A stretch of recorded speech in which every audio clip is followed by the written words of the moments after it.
বরাক উপত্যকার সঙ্গে সঙ্গতি রেখে উধারবন্দের দিকে দিকে দোলে ও হোলি উৎসব হর্ষ উল্লাসের মধ্য দিয়ে শেষ হয়।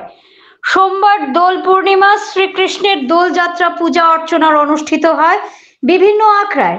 রাত ভর চলে বসন্তের উপর শ্রীকৃষ্ণের লীলার উপর লোকসঙ্গীত।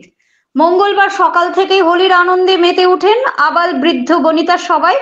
শুরু হয় একে অপরকে নানা রঙে সাজিয়ে তোলে হোলির শুভেচ্ছা জানান। বিভিন্ন রং এ রাঙা হয়ে উঠে রাজপথ, চলে আবিরের ছড়াছড়ি। এদিকে সামাজিক সাংস্কৃতিক সংস্থা নিক্কন নবারুণ সংঘ ক্লাব চত্বরে নিক্কনের অধ্যক্ষ শুভ্রাংশুনাথ মজুমদার জানান, ওই দিনের সভায় উপস্থিত ছিলেন সভাপতি যোগেন্দ্র দাস ও উপদেষ্টা শরদিন্দু ভট্টাচার্য। অনুষ্ঠানে ছিল সঙ্গীত ও নৃত্য, বিশেষ আকর্ষণে ছিল ধামাইল।